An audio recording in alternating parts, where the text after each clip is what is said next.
refiriéndonos a la influencia que la gracia ejerce sobre las actividades del espíritu del hombre. Es decir, la gracia no solamente modifica, ayuda a transfigurar al hombre en toda su plenitud, sino que también modifica en alguna medida aquellas actividades que están dependiendo fundamentalmente del espíritu del hombre, es decir, de su inteligencia y de su voluntad, porque la gracia es allí donde tiene su sujeto, en la inteligencia y en la voluntad humana.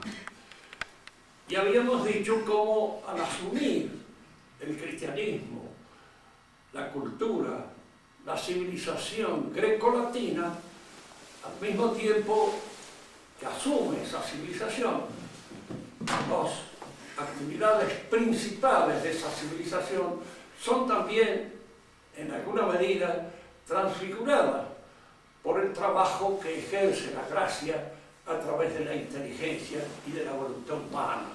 En primer lugar, habíamos hablado de la influencia que ejerce sobre la ciencia. Vamos a volver a insistir, retomando nuestra argumentación, porque a veces cuesta un poco entender este problema.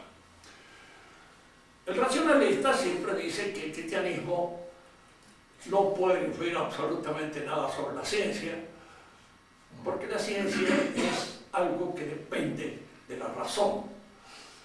Y el cristianismo es algo irracional, que en alguna medida, digamos, pertenece más al folclore, al acervo legendario de los pueblos, que a la razón propiamente dicha. Y a veces traen algunos ejemplos que indudablemente son indiscutibles. El cristianismo no ha modificado para nada ni las matemáticas, no ha modificado para nada la botánica, no ha modificado para nada la zoología. Pero eso no quiere decir que no haya influido en ciencias más fundamentales que esa, pero que desgraciadamente en el transcurso del tiempo han ido desapareciendo de lo que podríamos llamar los usos intelectuales y los usos científicos de la época. Por ejemplo, en la metafísica ya nadie cree que sea una ciencia. Y por ahí aparece alguna asociación que invita a clases de metafísica que en el fondo, qué sé yo, son filosofía, son cualquier cosa, pero no metafísica propiamente hablando, porque la metafísica es una ciencia. Tiene su objeto material, tiene su objeto formal propio y se distingue de otras ciencias por las características precisas de ese objeto que procura entender. No olvidemos lo que hemos repetido en varias oportunidades, pero que siempre es bueno volver a repetirlo. La noción de ciencia es una noción análoga, no unívoca. Depende siempre en su estructura de las características y de la estructura misma del objeto que considera. No es lo mismo considerar un ente de razón como es el ente matemático que considerar el ente físico, el ente que se presenta a nuestra experiencia cotidiana, cualquiera de estos entes. Y a ese ente nosotros lo consideramos en tanto que ente, es decir, lo consideramos en lo que se llama su formalidad más universal y fundamental, porque antes de ser una vaca algo es un ente, y antes de ser un hombre es un ente. Si yo lo estudio como vaca, el ente, indudablemente estoy en la zoología, estoy en la veterinaria y no estoy para nada en la metafísica. Pero si yo considero, prescindiendo de que sea una vaca, de que sea un hombre o lo que fuera, lo considero que es el ente y qué es lo que realmente es en el ente. Esta es una pregunta perfectamente admisible desde el punto de vista racional. Y la respuesta es un análisis racional de esa estructura del ente considerada en su universalidad en tanto que ente. Esto los griegos lo hicieron. podemos decir que si bien el cristianismo modifica en parte este ejercicio intelectual que los griegos hicieron sobre el ente, esta modificación sigue las líneas generales del pensamiento filosófico griego. Es decir, Santo Tomás toma a Aristóteles, lo completa. En alguna medida lo completa en función de algunas nociones que penetran en la filosofía, no por un proceso racional de reflexión, sino a través de la revelación. Pero acá es donde también conviene considerar esto. A pesar de que estas nociones que entran en la reflexión metafísica, que modifican nuestra reflexión metafísica, son reveladas por Dios, vienen de la revelación. Esto no quiere decir que sean irracionales. Es decir, una vez que se aceptan como fundamento de lo que es, son perfectamente aceptables por la razón. Y la razón no la encuentra de ninguna manera, digamos, extraña a su propio dinamismo, a su propio movimiento intelectual. No se olviden nunca que la fe, diríamos, depende materialmente de nuestra voluntad. Formalmente es un acto intelectual. Y siendo un acto intelectual formalmente, no puede repugnar de ninguna manera a la inteligencia. La inteligencia tiene que considerarlo por lo menos posible. Hay cosas que escapan a un entendimiento claro, diríamos circunscriptivo, pero que en alguna medida no repugnan totalmente a la inteligencia. La metafísica, pues, es una ciencia fundamental, esencial. Es una lástima que se haya perdido. Y se ha perdido, diríamos, por razones que ya explicaré en el transcurso del curso porque entran también en la revolución. Es decir, la revolución es un proceso por el cual, diríamos, esa actividad del espíritu que se llama la economía, cobra de repente un sentido hipertrófico, se convierte en la ciencia por antonomasia y penetra, diríamos así, deformadoramente en las demás ciencias. Para el hombre moderno, para el hombre formado por esta mentalidad economicista, que no es necesariamente ni la de un capitalista, ni la de un financiero, ni la de un comerciante, puede ser cualquiera. No olvidemos que en este sentido el economicismo es como el orgullo, se alimenta con muy poca cosa. Yo he conocido orgullosos que no sé nunca querían estar orgullosos, pero estaban orgullosos y eran profundamente orgullosos, porque el orgullo se alimenta con muy pocas cosas, digamos, es dietético, cualquier cosa lo alimenta. Y diríamos que también en este sentido, la economía o el economismo o la visión económica del universo es una noción que está en la cabeza de mucha gente. Y aún en pobrecitas cabezas que funcionan así de una manera bastante modesta, pero están en ellos el economicismo. Es bueno todo aquello que de alguna manera es útil. Cosa más clara que es imposible. Y de alguna manera eso aparece, diríamos así, como un motivo de reflexión universal. Cuando el economicismo se apodera en general de las otras actividades del espíritu, tuerce la inteligencia del hombre y de alguna manera obra sobre las ciencias tratando de exasperar, diríamos así, aquellas ciencias que tienen una relación inmediata con la economía. Y las otras no son ciencias. Hágale entender usted a un ingeniero que no sea un tipo que tenga fe, digamos, de que la metafísica es una ciencia. Verá que no lo entiende ni para atrás ni para adelante. Y no hay forma de razonar de una manera clara con respecto a eso, porque no lo logra comprender nunca, porque rechaza su mentalidad. Fíjese en las universidades medievales, la ciencia que principalmente se estudiaba era la teología, y era la ciencia por antonomasia. En una universidad actual, hable usted de enseñar teología, y va a ver la risa que provoca estos sacerdotes, como diciendo, esas son las cosas que quedan para un seminario, como diciendo, quedan para esos individuos a medio hacer, que son los seminaristas y los sacerdotes, y que no acaban de realizarse, y de alguna manera están todavía influidos por un pensamiento que ya dio su época, tocó su obra, y que en la actualidad no es absolutamente admisible. Este es lo que este mundo, diríamos, en alguna medida, informado por el economicismo, ¿qué es la revolución? En el espíritu de la revolución es esa. A la revolución le hicieron los capitalistas, en primer lugar. Y si examinamos incluso las distintas revoluciones que han ido sucediéndose en el tiempo, empezando por la Revolución Francesa, el capitalismo hasta el principio. Esto lo ha dicho Carlos Marx, que es un especialista en estas cosas, y que de alguna manera, diríamos, sabe, cuando se trata de esto, dirigir bien el pensamiento, dirige bien.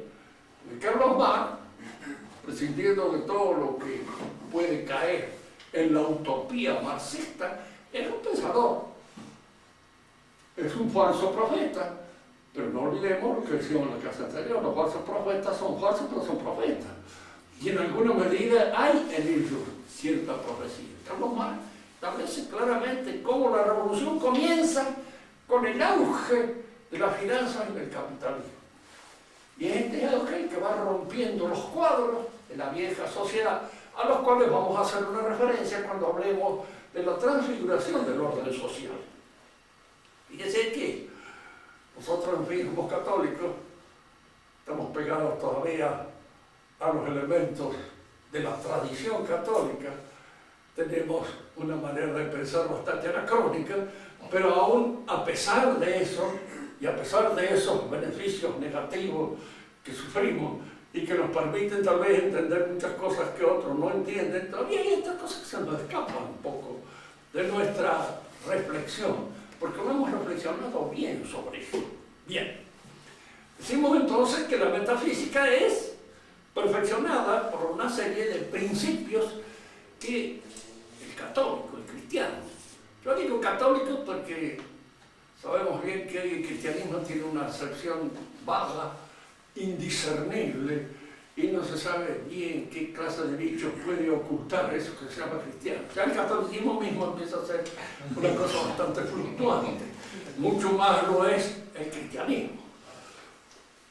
Una de las cosas que ha estado en el entendimiento, diríamos así, del cristiano católico, es que el fundamento de toda la realidad es una inteligencia.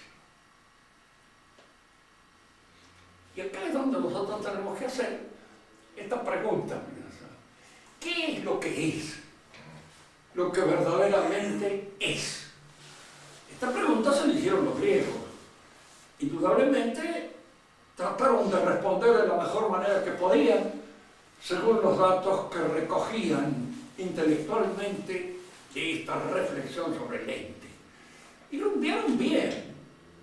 Precisamente porque rumbearon bien, es que el pensamiento cristiano ha podido recoger ese esfuerzo, asumirlo en toda su plenitud, y diríamos así, convertir a la filosofía griega en una anquila teológica, es decir, en una sierva de la teología. Cosa que no se puede hacer con un pensamiento como el pensamiento moderno, porque no tiene esta orientación natural que tuvo el pensamiento griego al conocimiento de Dios, o al conocimiento de lo que verdaderamente es. El mundo moderno se forja en el inmanentismo intelectualmente, es decir, se forja en un principio completamente distinto a aquel principio que alimentaba la reflexión griega y que siguió alimentando la reflexión cristiana. Para el cristianismo lo que es verdaderamente es Dios. Y es decir que esto es importante decir. Nosotros a veces partimos del supuesto porque nace de lo que podríamos llamar nuestra condición de ser sensible. Lo que es verdaderamente para nosotros es lo que pesa y posa. Aquello que tiene contundencia, un cascote, la piedra, la madera. Eso es mucho. Y a la inteligencia. Recuerden ustedes que yo les debo haber contado el cuento, yo lo debo haber contado muchísimas veces. Pero en fin, ese astronauta ruso que dice, he viajado por todas partes y no lo he visto a Dios nunca. Le dice un psiquiatra que está cerca de él, yo examinaba al hombre por todos lados, por todas partes, y no he encontrado nunca la inteligencia. No la he visto, no la he palpado. Dice, de manera que, ¿dónde está la inteligencia? ¿Existe la inteligencia?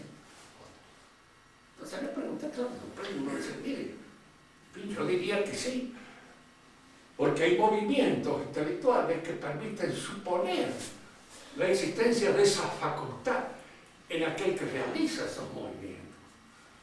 Esa facultad está allí, es la que le permite a este hombre entender, es la que le permite a este hombre en un momento desesperado desesperarse, es la que le permite dudar, es la que le permite hacer una serie de cosas que el animal no las realiza, no las piensa, no cae en esas dudas, no entra de ninguna manera en esos intríngulis que son propios de la reflexión intelectual. Pero la inteligencia existe. De cierta manera no tiene esa contundencia, esa presencia física que tiene la piedra, pero es, y es más que la piedra, porque en un momento determinado, diríamos nosotros, a las piedras las podemos usar inteligentemente para construir una casa, o las podemos usar inteligentemente para construir cualquier otra cosa. Es decir, allí nosotros observamos que hay una facultad capaz de penetrar en lo material y de usarlo, ordenarlo, estructurarlo, de acuerdo a propósitos que de alguna manera son materiales, a propósitos que existen en el interior del sujeto, que existen en el interior de la inteligencia y que solo son descubiertos a través de los actos, de los gestos o del lenguaje, que es una forma física de producirse o de manifestarse ese pensamiento. Cuando nosotros decimos que Dios es el ser, es el que es, queremos decir todo esto que en realidad estamos observando y viendo está sostenido por una inteligencia y una voluntad desde adentro. Es la voluntad y la inteligencia creadora que ha hecho esto, dice la Biblia, de la nada. Y acá tratemos de no meter que la nada fuera algo, porque es muy común a veces en nuestro pensamiento cosificar las cosas. Y empezar a pensar de qué es la nada. La nada no es nada. Entonces el pensamiento de Dios obra y crea, extrae la realidad de las cosas y las presenta, las pone en la existencia y las sostiene. Y por eso precisamente porque este pensamiento sostiene la realidad de las cosas, es que esas cosas en su fundamento obedecen a una estructura inteligible, obedecen a una inteligencia. Y es esa inteligibilidad intrínseca que sostiene a las cosas las que nos permiten nosotros entenderlas, aproximarnos a ellas y comprender en alguna medida lo que son. Comprender lo que son a través precisamente de esta penetración, llamaremosla asintótica, de nuestra inteligencia en la inteligibilidad divina. Y acá tenemos una cosa que en cierto modo plantea también el problema de la realidad humana. El hombre, al entender las cosas, al comprender, al saber, penetra en la inteligibilidad intrínseca de las cosas. Pero pero no penetra en ellas de una manera exhaustiva, de tal modo que las posea en su realidad. Penetra asintóticamente, diríamos, siguiendo una reflexión de Kierkegaard, la existencia siempre queda fuera de mi pensamiento. Por eso en mi pensamiento, por bien que conozca a una persona, no la sostengo, no la tengo yo, la tiene Dios. Mi pensamiento podrá conocerla y podrá ya penetrar bastante profundamente en su realidad, pero esa realidad en lo que tiene de absolutamente real escapa a mi pensamiento, está fuera de mi pensamiento. La crítica que le hacía Kierkegaard a Hegel. De acuerdo con la forma de pensar de Hegel, nosotros estábamos en el pensamiento de Hegel, porque Hegel era, en alguna manera, la idea absoluta, el pensamiento de Dios. Él no lo decía porque ese era Dios, ni mucho menos. ¿No? Había que estudiar estas cosas de una manera más metódica y más suave. Él no llegaba a creer eso nunca. Pero él creía que él estaba en una situación tal de la evolución del pensamiento, que ese pensamiento mismo que se piensa se producía en él de una manera exhaustiva, total. Entonces, Kierkegaard le decía, yo soy el pensamiento de Hegel. Si Hegel deja de pensar, termino, no soy más nada, concluyo mi existencia. Y si yo he quedado así como un paraguas que han puesto, diríamos, en un paragüero, mientras él va fabricando este universo que surge de su inteligencia. La inteligencia divina, sí, somos nosotros en toda nuestra existencia. Y al mismo tiempo somos libres e independientes. Y en eso está nuestro misterio, el misterio de nuestra realidad. Siendo libres y al mismo tiempo sostenidos por la inteligencia divina, que nos ha hecho ¿para qué? Para que a través de las cosas lo conozcamos. Este es el buen proceso, el buen, diríamos, método del trabajo intelectual. En el pensamiento moderno, el conocimiento se ha convertido en una actividad psicológica. Y se estudia en psicología. Que dicho sea entre nosotros, yo no creo que sea una ciencia. Es como la sociología. Dos aspectos que para poder entenderlos hay que empezar por examinar la ideología de la cual dependen.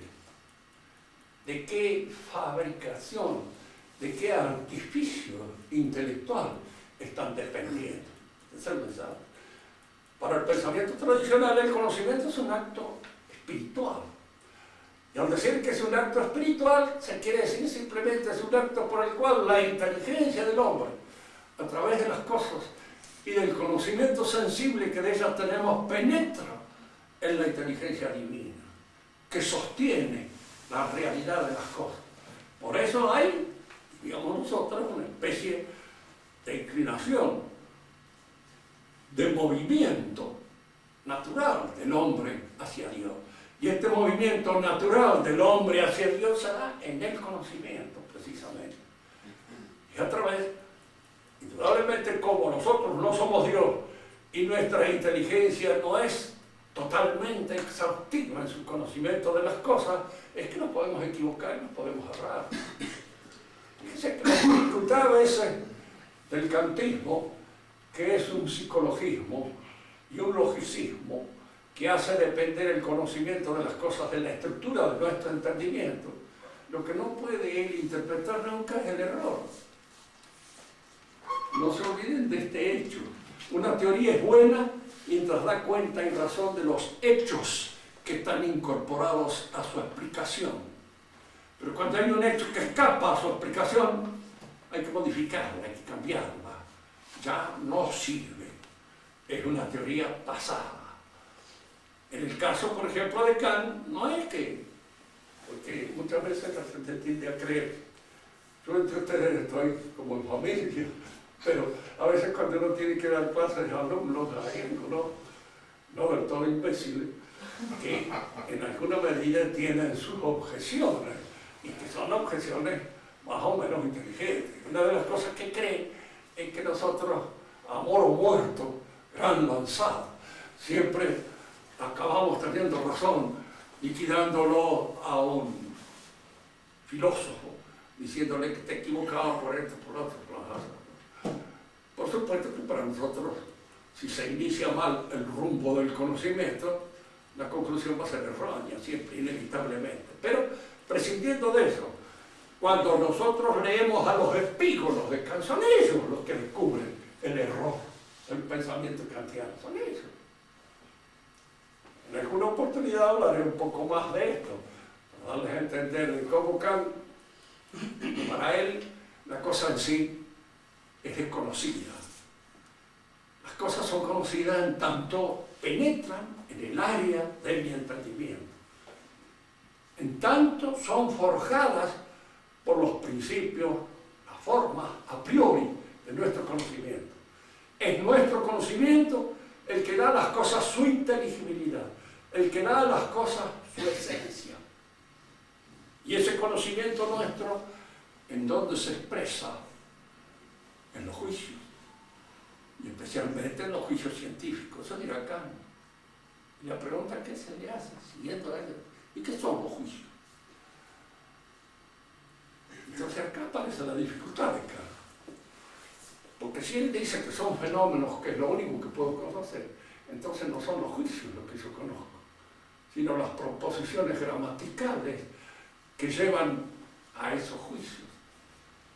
Es la palabra, es simplemente la voz, es simplemente el término, es simplemente el lenguaje. Y si ustedes siguen la evolución del pensamiento de Kant hasta Wittgenstein, se darán cuenta que así termina. Todo saber, todo conocimiento, toda ciencia es un lenguaje. Es un lenguaje adecuado para conocer ciertas cosas. ¿Y cómo sabemos que la conocemos? Por el dominio que podemos ejercer sobre ella. Es decir, en la medida en que esas cosas responden a nuestras exigencias demiúrgicas sobre la realidad, ya sea económicas, porque a fin de cuentas eso, esas exigencias económicas sobre la realidad es la que de alguna manera me permiten a mí discernir si esa ciencia es bien o no es bien. Para un médico esto no tendría absolutamente ningún problema, porque él sabe perfectamente bien.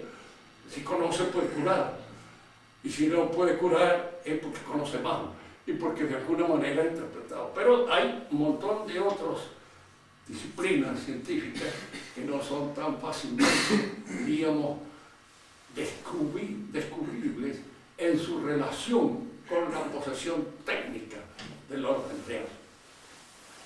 Con el cristianismo entonces entra esa idea de que lo que sostiene la realidad es una inteligencia y una voluntad.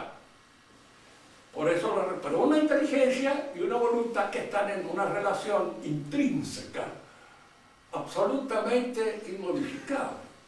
Digo esto porque a veces se pregunta, nosotros los cristianos a veces solemos admirar la tremenda fuerza de la fe musulmana. Es una fe que no se discute, a macho martillo. Lo que el Corán dice es cierto y lo que el Corán impone o lo que la ayatollah en su consecución impone hay que seguirlo. Porque para ellos esta relación de la inteligencia y la voluntad divina está invertida. La voluntad de Dios es absoluta y omnipotente, que es cierto, pero es una voluntad inteligente, no es una voluntad imbécil. Hay que a partir de ahí. ¿Por qué? Porque si por ahí le preguntan a usted, ¿Dios puede hacer un círculo cuadrado? El musulmán diría que sí. Y nosotros decimos no. ¿Por qué? Porque es una imbecilidad un círculo cuadrado, una cosa de idiota. Y Dios no hace cosas de idiota. ¿Por qué? Porque entonces su voluntad está limitada por su inteligencia. No, está iluminada por su inteligencia, no limitada. La limitación es algo que impone un límite a la voluntad. En la voluntad de Dios no hay límite, pero sí hay una luz que la conduce. Y esa luz es una luz inteligente, nunca se le ha dado por hacer estupideces. Y una de las estupideces que podría hacer es eso, de que un pecado no sea un pecado, o de que un círculo cuadrado pueda existir o pueda realizarse cuando hay intrínsecamente una contradicción que lo hace ininteligible. Y lo que es ininteligible no es propio de la inteligencia divina. Entonces esta relación es fundamental siempre mantenerla. Nosotros mismos, los actos voluntarios, son actos que están sometidos a la luz de la inteligencia. Por eso muchas veces podemos cometer errores llevados por una mala inteligencia de las cosas. La seducción, que es una forma de conquistar la inteligencia, se hace y se dirige a la inteligencia. Y es a través de la seducción donde se incluye el error, donde se mete el error. No es porque uno quiera como bueno algo, puede conocer mal ese bien y no ser tan bueno como uno lo cree. Y al creer mal de que una cosa sea mejor de lo que en realidad es, empiezo a desear las cosas malas, empiezo a tener errores en mi programa de acción, en mi actividad sobre las cosas. Este es el fundamento de la metafísica cristiana. Entonces, si bien no hay una biología cristiana, no hay una zoología cristiana, no hay una matemática cristiana, hay una metafísica cristiana. Más, como el hombre es observado en su plenitud a través de la metafísica, hay también una antropología cristiana. Y algo habíamos adelantado en la clase anterior sobre este hecho. Que el hombre es una naturaleza caída, es una cosa que racionalmente se puede llegar, pero no con la fuerza, con la plenitud, con la seguridad con que se ha llegado a través de la revelación. Para un psiquiatra, todo hombre es un futuro candidato que tarde o temprano puede caer dentro de su consultorio. ¿Por qué? Y porque hay todo un debilitamiento. Eso es que Calvino decía bien, hay una imbecilidad. Y hay una imbecilidad, digamos así, que en cuanto existe el primer desajuste, pues se acabó. Este entró ya en delirio, y al entrar en delirio termina siendo cliente del psiquiatra. De manera que el psiquiatra estudia, conoce y maneja una naturaleza caída. Sabe que así hay algo en esa naturaleza que no realiza la plenitud a la que aspira. ¿Y cuál es la plenitud a la que aspira, o a la que aspiramos cada uno de nosotros en nuestro fuero íntimo? A la posesión de nosotros mismos, la posesión de sí mismo. ¿La tengo yo?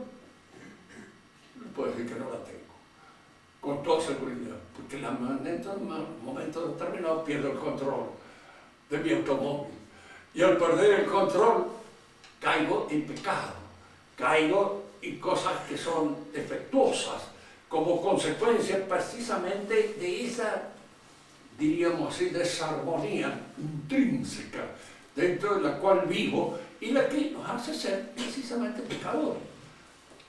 O pecamos por ira, o pecamos por lujuria, o pecamos por cualquier otro de estos vicios fundamentales que afectan a la existencia humana, o por pereza, o por lo que fuera. Pero si tuviéramos esa plena y absoluta posesión de nosotros mismos, no tendríamos esos pecados. Esa plena y absoluta posesión de nosotros mismos nos es dado, pero no en este mundo, nos es dado como proyecto para la visión beatífica, pero no antes de esa visión en la que no poseemos y por supuesto no somos dueños de nuestro cuerpo. Ser dueño de nuestro cuerpo es ya casi, diríamos, una figura que pertenece al mundo sobrenatural. Ese ser que pertenece por las paredes, ¿no es cierto? Nuestro Señor. Yo conocía un cuento de Marcel Aimé, te lo recomiendo si alguna vez lo lees, se llama El Paso Mural. Era un hombre que pasaba por las paredes. Es una cosa que se le dio por casualidad, porque estando una vez en Palme, la electricidad, empezó a buscar por todos lados un computador para tocarlo, y cuando vio luz estaba en el vestíbulo. había atravesado la puerta, había atravesado la pared, por ejemplo. Empezó a decir, caramba, ¿qué me pasa? Dice, no tengo la llave ahora en mi escritorio, la dejaba adentro.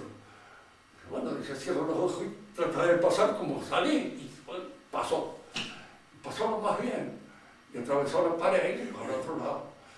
Entonces dice, no, dice, esto anda mal, dice, tengo que hacerme ver. Y entonces fue a hacerse ver por un médico, y el médico le dice, ¿qué trabajo usted? Soy empleado público. Ah, ¿es eso? ¿Qué? Y que no hace nada. Dice, y entonces, lógicamente, dice, como no hace nada, dice, hay un exceso de energía en usted, que es lo que le lleva a atravesar las paredes. Mire, haga una cosa, haga un gran esfuerzo, una oportunidad, cállese, y después tómese estas 2 pildoritas, le dio las 2 pildoritas, que no se le va a pasar. Fue, la dejó, puso las pildoritas en mis cosas. No le dio más corte. Y nunca intentó utilizar ese conocimiento. Hasta que un día el jefe de la oficina, en castigo, porque siempre escribía la misma palabra, era un jefe que había estado en Norteamérica y había llegado a la convicción de que escribir muy estimado señor mío, etcétera, etcétera, al cabo de un siglo, hacía perder 2 horas de trabajo, 3 horas de trabajo a los empleados que escribían con todas esas cosas. Entonces, lo retó y le dijo, no, mire, usted puso retrógrado, hay que ir directamente al asunto. Pero el primer cosa que escribió este empezó, muy estimado señor, entonces Ramón, jefe, le dice, no, mire, lo voy a degradar, usted va a trabajar de hoy en adelante abajo de esta escalera, solo en un lugar húmedo, retirado, y que no quiero oírlo ver más ni que aparezca ningún escrito suyo por aquí. Entonces este decía rabia, nunca había tenido rabia tampoco. Y se voy a aprovechar para decirle algunas cuantas cosas. Se subió por las paredes, asomó la cabeza por la pared donde estaba el director, y allá empezó a decirle pavadas, malas palabras y otras cosas más. El director salió de ahí, cuando en dirección al lugar donde estaba, y lo encontró ahí, escribiendo tranquilamente. Volvió al escritorio y se volvió a aparecer la cabeza. Todo este inconveniente nos pareció hasta que al último se hizo ladrón, y llegó a ser famoso por el ladrón que había estaba serio. Bueno, después de una oportunidad se cansa mucho, se toma las 2 pastillas de cuidado y se queda ensartado en una pared que quería atravesar, donde termina todo su vestido. Pues linda, un poco a la francesa, medio zafadita, pero bien hecha, no hay cosas así demasiado detonantes, pero así medio zafadurías así. Estamos entonces en esto. El hombre no es dueño de sí mismo. Y al no ser dueño de sí mismo, no es dueño ni de su cuerpo y a veces no es dueño de su mente. Quisiéramos muchas veces estudiar, estamos cansados, no tenemos ganas, la cabeza no nos da. Quisiéramos hacer el esfuerzo, no lo podemos. Caemos a hacer una serie de cosas que son consecuencias de esta falta de posesión de sí mismo, en que constituye la naturaleza caída. Entonces hay una metafísica cristiana y hay una antropología cristiana, porque el cristianismo nos revela a nosotros el kit de todo nuestro comportamiento. Porque esta historia del hombre parece el cuento de un loco, precisamente por nuestra naturaleza caída. Basta a veces observar la historia para darnos cuenta, digamos, de los desatinos, de los desastres, de las locuras, que a través del curso del tiempo los hombres han ido cometiendo, y han ido cometiendo en función, precisamente, de esa ausencia de posesión de su propia realidad, de esa falta de mesura. Pero si hay una antropología cristiana, hay una pedagogía cristiana. Indudablemente un pedagogo la ignora rotundamente, y si en alguna oportunidad pasa por su cabeza no quieren ni pensar en esto. Hay una pedagogía cristiana porque hay una conducción del hombre hacia la finalidad última a la cual está destinado. Y esta finalidad a la cual está destinado es Dios. El reencuentro con Dios. El reencuentro religioso con esa fuente de la cual salimos. Porque de acuerdo a esta enseñanza del cristianismo, el hombre no solamente concluye en Dios, sino que empieza. Acá también hay otra cosa que, en fin, aunque estudian, diríamos, las cuestiones genéticas, indudablemente le encontrarán simplemente absurda, pero sin embargo, pensándolo bien, no es absurdo. Que el hombre sale de los gametos masculinos y femeninos, pues, ninguna duda. Pero los gametos masculinos y femeninos pertenecen a la química biológica. Es una química viva, pero es química. ¿De dónde aparece la persona? ¿No? Ese que dice yo. Y que en un momento determinado ese que dice yo puede llegar a contrariar todos los movimientos instintivos de la biología. El tipo que se pega un tiro en la cabeza en un momento determinado porque está desesperado, porque está harto, por cualquier otra razón del mundo, porque gobierna de la ruda o por cualquier otra cosa, se pega un tiro. Indudablemente esto biológicamente es inexplicable. ¿Por qué eso? ¿Por qué el suicidio? Que un ratón se sacrifique por otro, sí, eso se entiende, pero es una cosa colectiva, que de alguna manera algunos que hacen frente son los primeros sacrificados, etc. En todos los animales se da esto. Pero el suicidio, la desesperación, eso es una cosa típicamente espiritual que solo le sucede al hombre. Y en un momento determinado, porque el hombre puede decir yo y ir contra todos los instintos. Hay algunos que hacen huelga de hambre, pero sabiendo que tienen el ojo puesto en los diarios y en ver de alguna manera de qué pueden ir de una cierta dieta sacando algunas buenas consecuencias.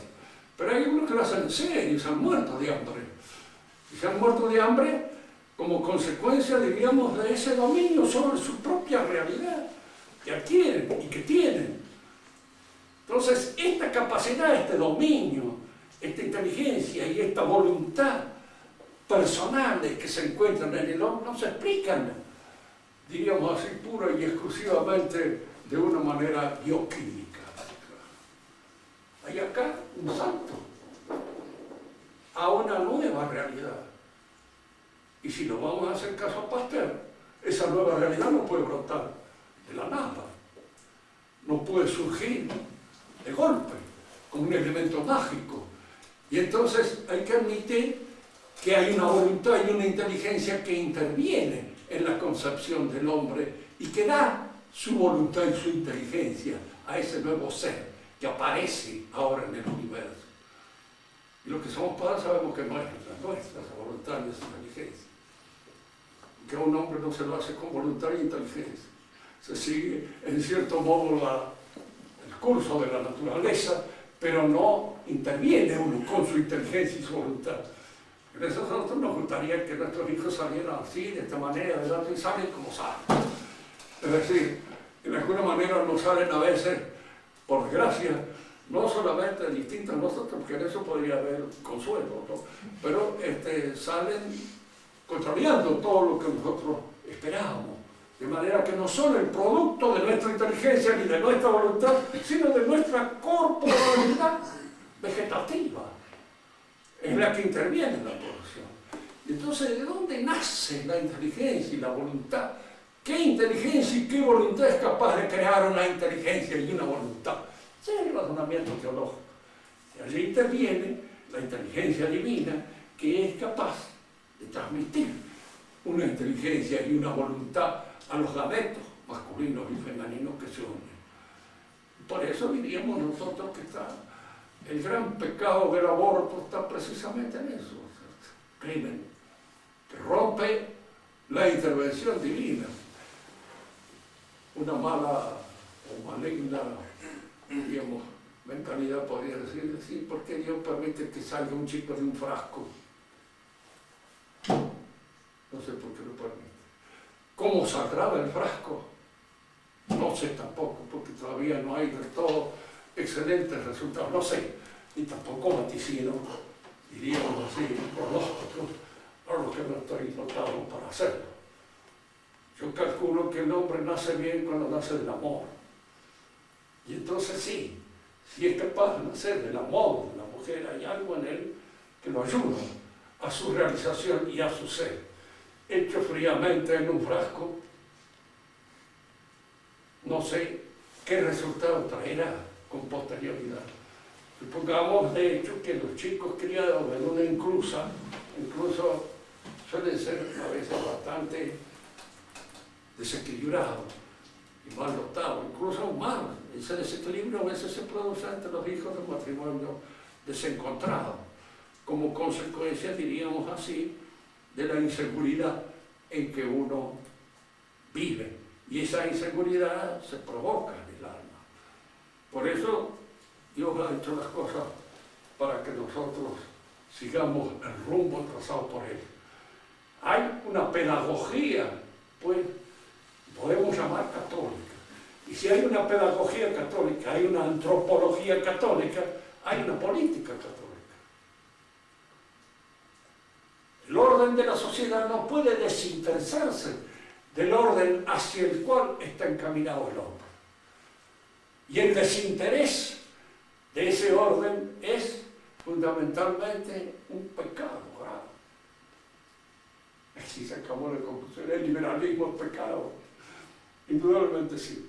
Más, es el pecado por antonomasia. Es el pecado fundamental. Porque es el pecado que nace precisamente de este considerar al hombre por encima de las instigaciones mismas del Señor, de Dios, considerarlo por Él. Al principio nace con un objetivo determinado.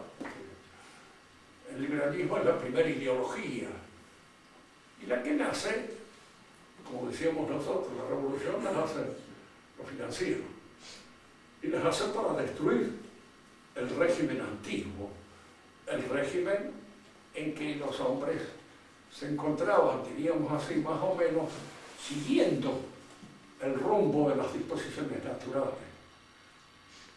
¿Saben quién tiene esa? En el manifiesto comunista, el mismo Marx. Todo el orden de las prelaciones naturales ha sido roto por el capitalismo triunfante. Y una pregunta es: ¿por qué lo han roto? Porque para el capitalismo es malo todo lo que no se puede comprar. Y hay cosas en alguna medida, diríamos así, que no se pueden comprar. La sociedad tradicional, la sociedad antigua, la sociedad que surge de la historia y a la vez, diríamos así, de las influencias que sobre la historia ejerce la religión pagana en un principio y cristiana con posterioridad, es una sociedad no solamente jerárquica, sino que es una sociedad que se fija precisamente en que aquellos hombres que deben conducir a los demás tienen que estar preparados por eso. Nuestros sacerdotes pueden hacer lo que quieran. He conocido a algunos que ni para sacerdotes daban, pero, en fin, eran sacerdotes. De hecho, diríamos, se cuidan de que surjan y que estén en condiciones de realizar aquella función que realizan. Y se los estudia en todo sentido para que puedan realizarlo.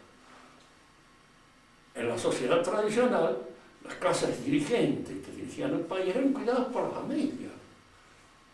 Eran, si se quieren, frutos de un orden familiar.